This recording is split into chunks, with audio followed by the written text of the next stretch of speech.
E aí, pessoas, beleza?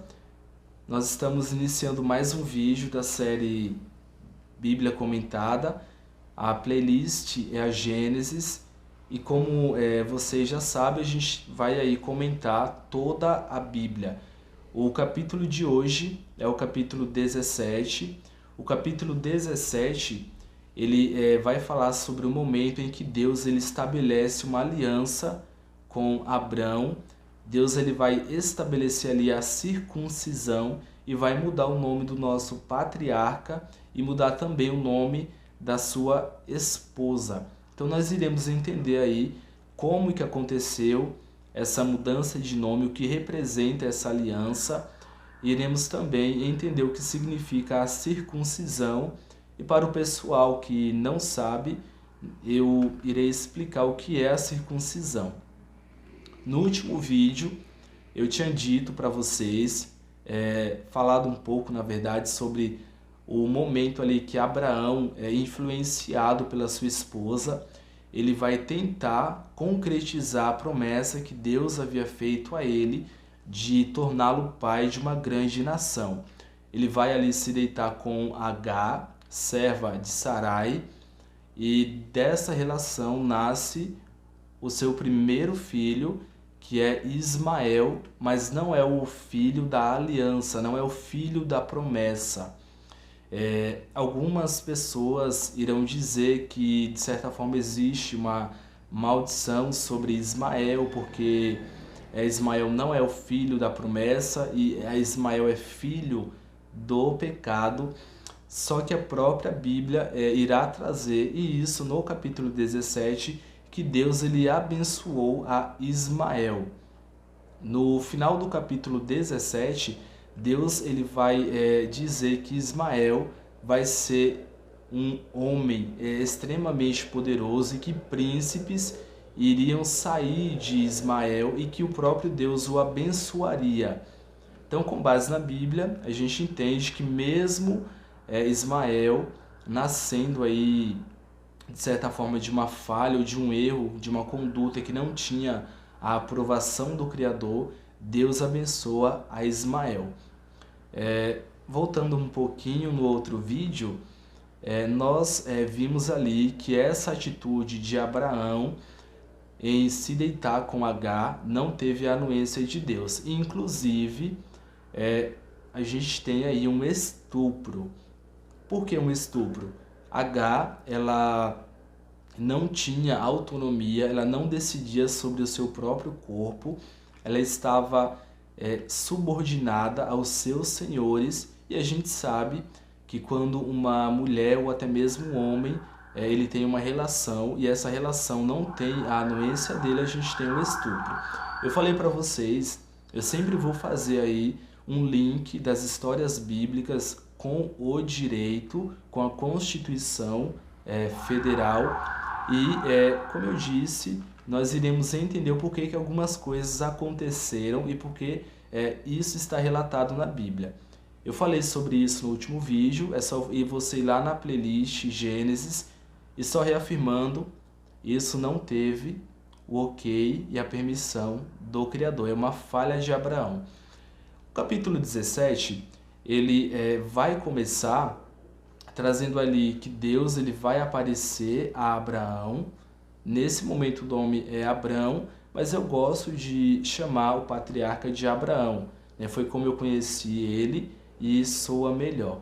Então Deus ele aparece a Abraão e ele vai reafirmar a promessa dizendo que Abraão vai ser pai de uma grande nação, de uma nação extremamente poderosa, só que para isso ele, o patriarca, teria que andar nos caminhos do Senhor, teria que fazer a vontade de Deus. O porquê que o capítulo 17 ele vai começar dessa forma, Deus pedindo para Abraão, Abraão, anda nos meus caminhos e eu te abençoarei, eu multiplicarei a tua descendência. Entre o capítulo 16 e o 17, nós temos um lapso temporal de 13 anos. Quando Ismael nasce, que é ali o relato trazido no capítulo 16, E posteriormente, quando Deus aparece a Abraão, Ismael já está com 13 anos. Então a gente tem aí um período de 13 anos e Moisés ele não vai relatar o que aconteceu durante esse período. Então imagina que de certa forma há um distanciamento do Criador em relação a Abraão, e Abraão fica 13 anos aí no escuro, sem receber uma visita de Deus. É a interpretação que é feita atualmente. Talvez Deus estivesse mostrando a Abraão que a atitude dele em tentar concretizar a promessa através de uma escrava, Agar, e não da sua esposa legítima, não tinha aprovação dele.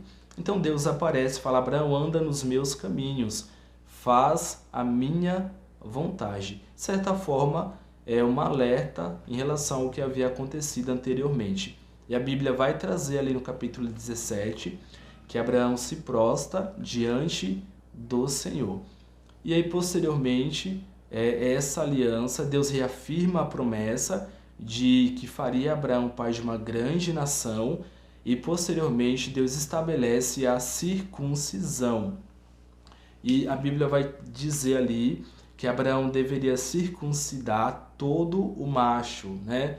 Ou todos os homens da sua casa, desde aqueles que nasceram ali dentro do clã de Abraão, aos comprados, aos escravos ou às pessoas que seriam aí conquistadas durante o período de guerra. E aí essa circuncisão ocorreria ao 8º dia de nascimento, e para os que já estavam grandes, iria ocorrer naquele momento. Nesse momento, Abraão ele tem 99 anos, Abraão vai ser circuncidado, e todos os homens que pertenciam à família ou ao clã ali de Abraão. E nesse momento também, Deus ele faz a mudança de Abrão para Abraão, só explicando para o pessoal aí que talvez não saiba ou não conhece a história. O nome Abrão significa pai exaltado. Alguns pastores e alguns teólogos eles irão dizer que o nome de Abrão era Abrão a princípio, porque ele ficava olhando para as estrelas, olhando para o céu, porque ele era um astrólogo. Só que o nome, na verdade, a princípio ele faz referência aos antepassados. Então esse nome Abrão, isso que significa pai exaltado, era uma referência ao seu pai e não ao Abraão, porque só para você entender, dentro do contexto bíblico e ali durante o período do bronze, o nome representava o que a pessoa significava dentro da sociedade, mas a princípio significava também o que a família, o pai desse indivíduo que nascia representava. Só para você entender, quando Deus ele muda o nome de Abrão para Abraão, o nome Abraão significa pai de uma grande nação. Ou seja, o nome Abraão representa o que Abraão seria dentro da sociedade naquele momento, que seria pai de uma grande nação.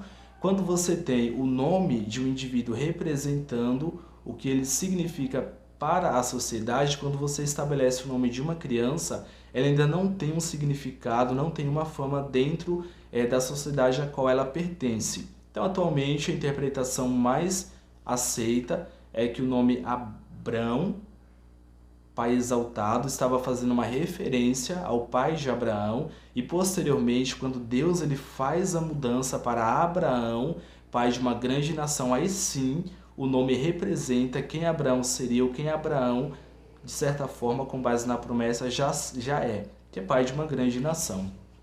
Posteriormente, nós temos ali o nome de Sarai, mudado para Sara, e Sara representa aí princesa, e algumas traduções vai dizer que o nome Sara vai representar mulher de destaque, porque ela era esposa de Abraão, e nesse momento Abraão já era um homem extremamente conhecido, era um homem famoso, já havia vencido a guerra lá do Vale do Sidim contra reis terríveis, Inclusive a gente traz esse relato aí em outros vídeos. E o capítulo 17 ele vai dar continuidade falando que Deus ele abençoaria Abraão, Abraão teria um filho e que o nome desse filho seria Isaque. E Deus também fala que ele abençoaria a Ismael e que Ismael ele seria, ou príncipes iriam descender dele. Depois, em um outro momento, eu irei trazer para vocês um pouco mais sobre a história de Ismael, sobre a descendência de Ismael, inclusive o conflito que existe ali entre os israelitas descendentes de Isaque e os ismaelitas que descendem de Ismael. A Bíblia vai trazer que Abraão acaba rindo, né, falando como que pode um homem de 90 anos dar à luz, eu já velho, minha esposa também, mas a gente sabe que para Deus nada é impossível, tanto que Abraão sim se torna pai de uma grande nação. Abrindo aqui um parêntese, o que é a circuncisão? Né? O que significa isso? Eu irei tentar aqui, de uma forma bem sutil, explicar para vocês. Acredito que é um tema, de certa forma, um pouco delicado, mas vamos fazer, né, tentar explicar. A gente tem o órgão sexual masculino, o pênis, e os homens irão entender melhor o que eu estou dizendo, algumas mulheres também.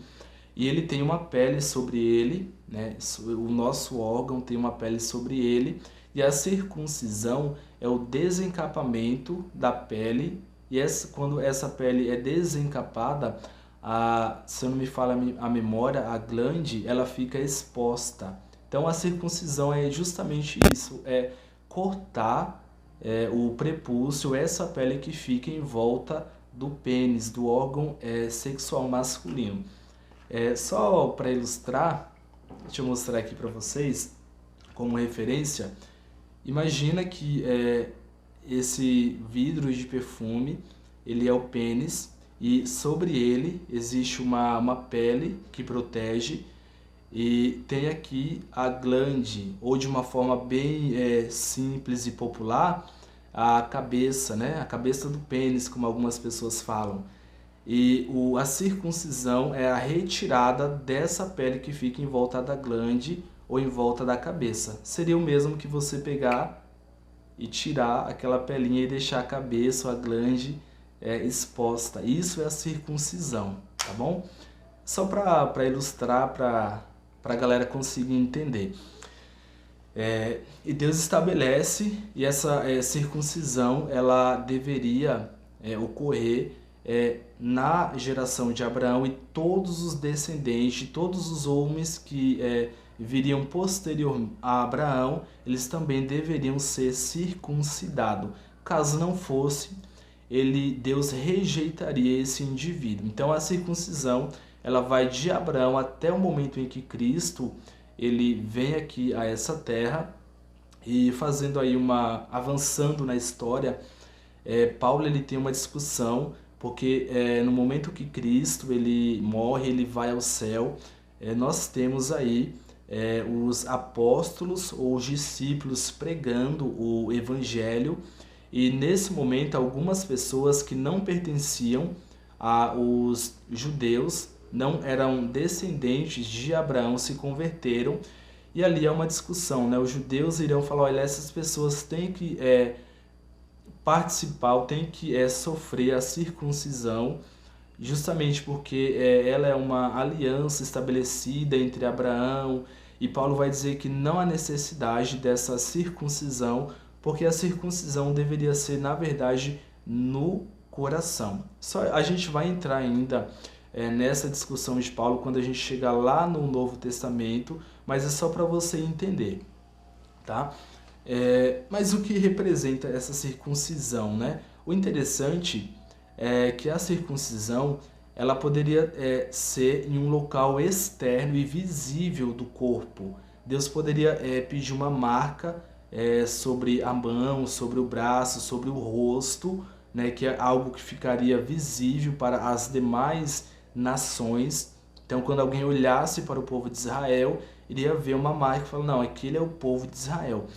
Só que Deus, ele vai pedir justamente a circuncisão, né, que é em um órgão que fica em um local do corpo que fica escondido. Não era algo de fácil percepção. Então, se um israelita, um hebreu, ele fosse visto em qualquer lugar, ninguém conseguiria identificar que existia uma aliança, né? O que eu estou querendo colocar para vocês é que essa marca é uma marca que fica escondida, onde as pessoas não veem, com exceção das esposas, né, dos hebreus, as outras pessoas não iriam ver essa marca. Por que Deus pede, né? E por que Deus estabelece esse ato como símbolo dessa aliança com Abraão, com os hebreus, em um local escondido e não em um local visível? O interessante é que essa aliança representava uma aliança entre Deus e Abraão e os seus descendentes. É uma aliança e um ato simbólico pessoal. A mesma coisa deve acontecer com a gente. A nossa transformação, ela tem que ser uma transformação e uma comunhão pessoal com Deus. Não é algo que eu deva mostrar.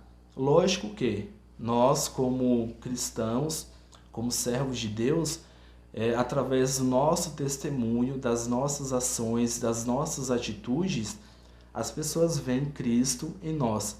Só que o nosso comportamento, ele deve ser fruto de um arrependimento sincero, de uma comunhão pessoal e íntima com Deus. Não algo que eu faça questão de mostrar como os escribas, como os fariseus, eles faziam.